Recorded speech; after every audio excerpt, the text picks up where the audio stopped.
اس کو توڑنے کے لیے وہ عامل چاہیے جس نے قبرستان جگایا ہو.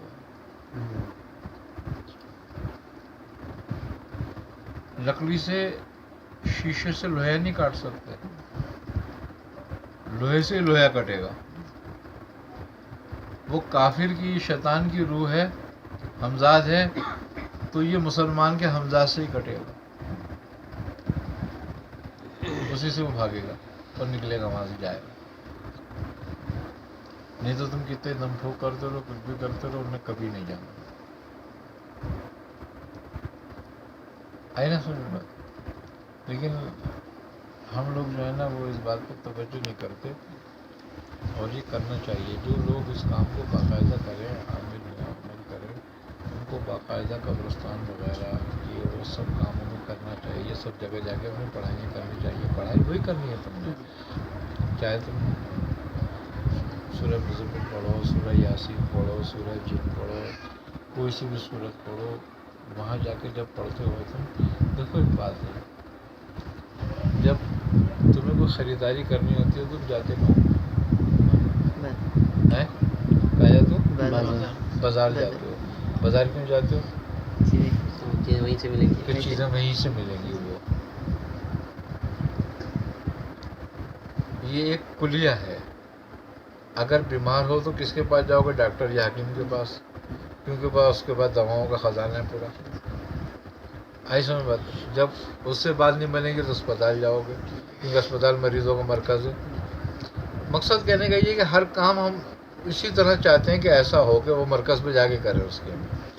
لیکن جب روحانیت حاصل کرتے ہو، روحانیت کا مرکز کہاں پر ہے؟ قبرستان.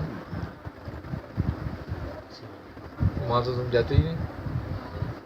تم چاہتے ہو گھر بیٹھے آ جائے کوئی میرے پاس، کیوں آئے گا وہ بھائی؟ جس طرح دکاندار کوئی سودا لے کے تمہارے گھر پہ نہیں آ جائے گا کہ کیا کیا خریدنا ہے تمہیں، ایسی وہ بھی کبھی نہیں آتے. ان کے پاس بھی تمہیں جانا پڑے گا. وہاں پہ اپنی مرضی کا سودا خریدو گے، کون سی چیز لینی، کیا لینی ہے، اسے کیا کرنا ہے. آئی نا سمجھ میں بات؟ تو یہ ہم لوگ ساری عمر نہیں کرتے. بعض تو قبرستان سے ایسے بھاگتے ہیں کہ وہ تو مردے کو بھی دفنانا نہیں چاہتے وہاں پہ چلے جا کے. وہ بھی کہتے ہیں دوسرے دفنا دیں، ہم باہر کھڑے رہیں. اتنا خوفزدہ ہوتے ہیں. اور جب تک آپ اندھیرے میں جا کر، ویرانے میں جا کر، علیحدگی میں جا کر بالکل ان سے نہیں وہاں ملاقات کرتے، جب تک وہ آپ کی سننے والے نہیں ہیں، وہ آپ کی مدد کرنے والے نہیں ہیں. روحانیت کا مقصد کیا ہے؟ ارواحوں کا بلانا، ارواحوں کا اکٹھا ہونا، ان سے استمداد کرنا، یہی روحانیت ہے. ایسا میں بات، روحانیت تین طرح کی ہے. ایک بیرونی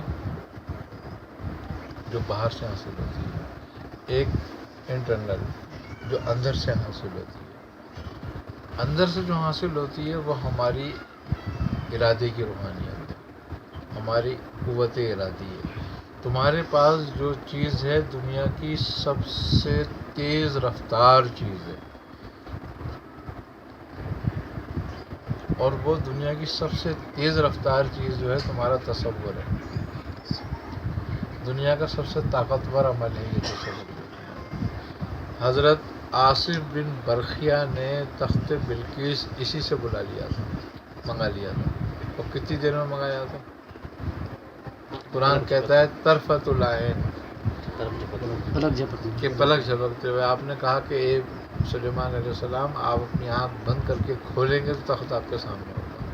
یہ تصور کی قوت ہے. آپ نے کراچی دیکھا ہوا ہے، ابھی آپ یہاں بیٹھے ہو، ہوائی جہاز سے بھی سفر کرو تو 1 گھنٹہ لگتا ہے. آپ راکٹ میں بیٹھ کے جاؤ گے تو 15 منٹ لگیں گے. لیکن آپ آنکھ بند کرو کراچی میں، اور آنکھ کھولی تو تم نہیں ہو، کوئٹہ میں ہو. کراچی کا کوئی نام لیا آپ کے سامنے تو فوراً پورا کراچی آپ کے سامنے گھوم جاتا ہے، نظر میں نہیں آ جاتا. یہ ہے تا پرواز اس کی اتنی. آئی نا سمجھ بات؟ یہ کہتے ہیں بزرگ کہتے ہیں کہ تصور کی طاقت وہ طاقت ہے کہ جو جبرائیل کی رفتار سے بھی تیز ہے. اور حضرت جبرائیل کی رفتار یہ ہے کہ نبی کریم صلی اللہ علیہ وسلم کے چہرہ مبارک پر جب ضرب لگی اور دندان مبارک شہید ہوا تو جب خون اس سے رسا تو اللہ تبارک و تعالیٰ نے فرمایا اے جبرائیل جا یہ خون اپنے ہاتھوں پہ لے لے. وہ کہاں پہ تھے؟ سدرۃ المنتہا پہ. کہ اگر یہ خون زمین پر گر گیا تو پھر زمین تا قیامت سبزہ نہیں اگائے گی. تو آپ وہاں سے چلے تھے اور آپ کا لعاب دہن میں جو خون آیا تھا اس کے گرنے سے پہلے آپ نے اپنے ہاتھ میں لے لیا تھا. تو کتنی رفتار ہوگی آپ کی؟ تو ان سے بھی زیادہ تصور کی رفتار ہے. تو یہ انٹرنلی ہے. لیکن جب اس کو انسان سمجھتا ہے لیکن پہلے جب تک بیرونی روحانیت پر اس کا تصرف نہیں ہو جاتا اندرونی روحانیت اس کی ظاہر نہیں ہوتی، اس پر نہیں کھلتی. پھر جب اس کی اندرونی اور بیرونی روحانیت کھل جاتی ہے پھر وہ تیسری روحانیت کی طرف راغب ہوتا ہے جس کو تجلیات الہی کہتے ہیں. پھر وہ مکمل اس کی ہوتی ہے جاتی. لیکن پہلے بیرونی پھر اندرونی. آدمی نیچے سے اوپر جاتا ہے نا، تو پہلے افضل پھر افضل پھر اعلیٰ ہوتا ہے. تو ہم اس طرح توجہ نہیں دیتے. لہذا جو ہوتا ہے کہ پھر ہم جب کسی کا شکار ہو جاتے ہیں تو ساری عمر اس کا شکار رہتے ہیں. پھر یہی ہوتا رہتا ہے کہ ہم کیا کریں، کیسے کریں، کہاں جائیں.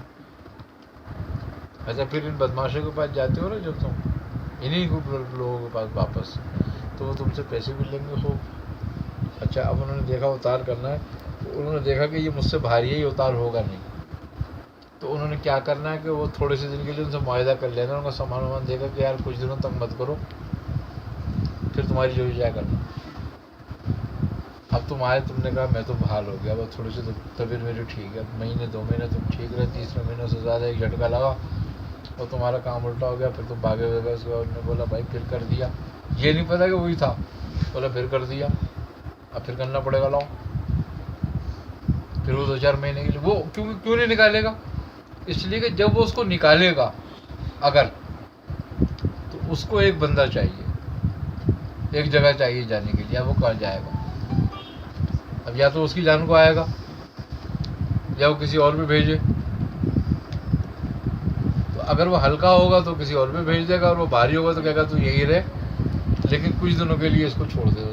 پھر تو پکڑ لیا. تو اپنا سامان لیتے ہیں، وہ بھوکے تو ہیں، وہ اپنا سامان لیتے ہیں. کچھ دن کا کہتے ہیں کہ ہاں 2 مہینے 40 دن تمہیں تنگ نہیں کریں گے. اب وہ کہے گا جاؤ، انہوں نے 2 مہینے کا بات کر لیا. انہوں نے کہا جاؤ 40 دن تک جاؤ، دیکھو اگر کچھ نہیں ہوتا ہے تو ٹھیک ہے، نہیں تو پھر تم بالکل ٹھیک ہو، اب نہیں آنا میرے کو. اب تم 10-20 دن دیکھا، تم نے کہا ہاں بالکل ٹھیک ہوں میں.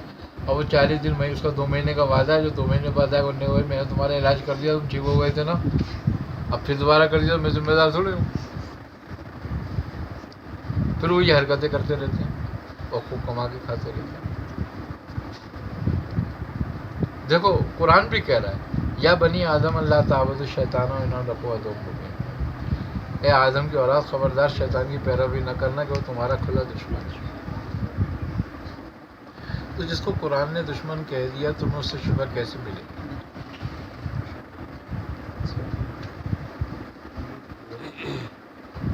اب ہم انہیں سے شفا ڈھونڈ رہے ہوتے ہیں. کسی کے کپڑوں پہ اگر فضلہ لگ جائے